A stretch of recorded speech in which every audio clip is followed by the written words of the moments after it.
Hi guys, welcome back to my channel. So today in this video I would like to read an article entitled From a Rule Taker to a Rule Shaper: The Importance of Unclos to China.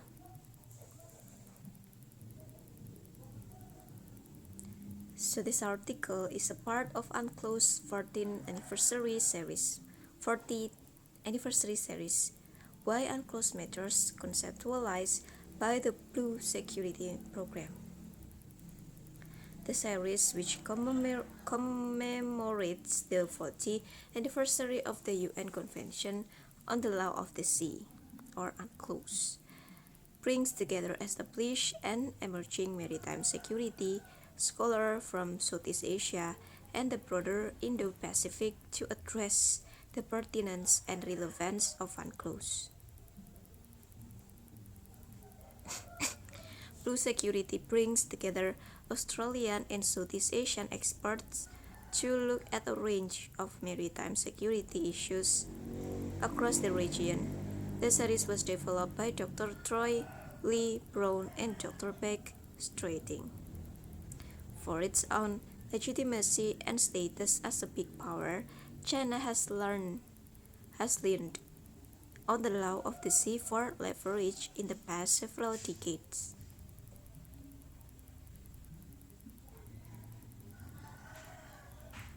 2022 marks the 40th anniversary of the opening for signature of the United Nations Conventions on the Law of the Sea, or Unclos. Reviewing China's relationship with Unclos provides an illuminating case study of China's role in the post-WWAA international system. As a relative latecomer, China has started as a learner and adapter through participations that provided it with legitimacy and experience in engaging the international system. China has furthered its capacity and interest in leadership role in shaping, reinterpreting, or even challenging some international institutions recently to convey its global governance ideas.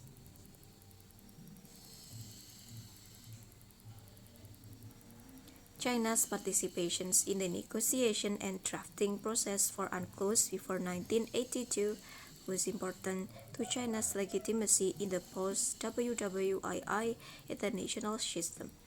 In 1971, China restored its lawful seat in the United Nations, or UN, which enabled it to start engaging with multilateralism under the UN framework. On December 1971, China was included as a member of the UN Seabed Committee. China participated in the whole preparatory process of the Third UN Conference on the Law of the Sea from 1973 to 1982 and was among the first countries to sign the convention.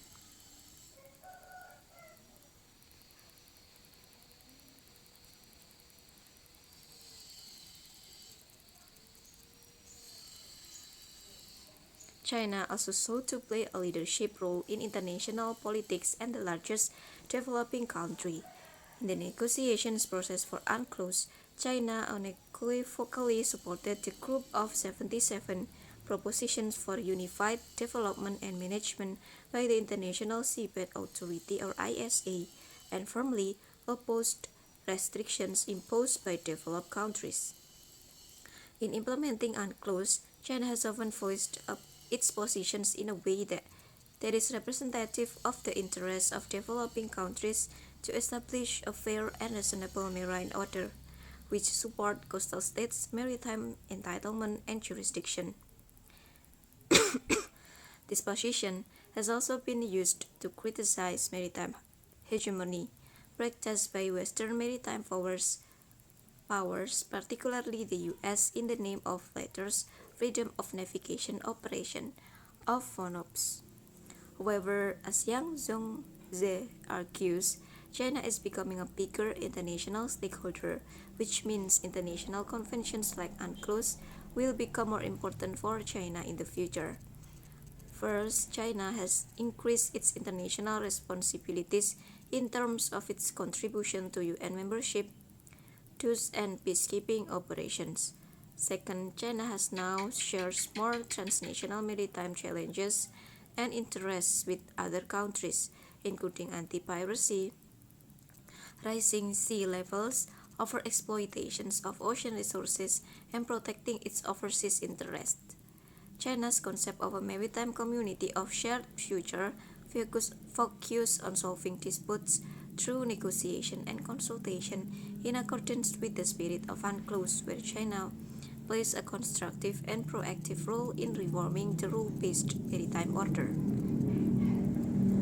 China's ratifications of Unclos not only help Beijing to adapt to contemporary global ocean governance, but more importantly, reinforce the importance for China to develop a maritime strategy to safeguard its maritime rights and interests. Unclos has had far-reaching impact on China's maritime legislation, which the development of the ICES prospecting regulations and the legislative process of the mining code, such as the 2016 passing of the Law of the People's Republic of China on the exploration and development of resources in deep seabed areas. China has signaled its desire to see global ocean governance reform through initiatives such as the 2017 release of the One Belt, One Road Maritime Cooperation Vision, which proposed to enhance maritime cooperation and a commitment to the implementation of the UN 2030 Agenda for Sustainable Development. China has furthered its capacity and interest in a leadership role in shaping, reinterpreting, or even challenging some international institutions recently to convey its global governance ideas. Additionally, China has engaged in law war against other maritime powers by reinterpreting the model law of the sea, which illustrates its power to shape agendas in international politics. China has adopted an approach of making change to the system from within as a participant, rather than seeking to overthrow the system from without. Despite China's rejections of 2016 arbitral tribunal ruling of the Philippines case against China in the case of the South China Sea, it still refers to Unclos to explain its decision. However, the historical rights claimed by China were rejected by the tribunal. Nevertheless, at the 2022 Unclos at 40 Retrospect and Prospect Conference, Vice Foreign Minister Xie Feng re-emphasized China's position that China needs to accurately apply the dispute settlement mechanism of Unclos in good faith. So that's all the article. Bye bye and see you on my next video. Bye.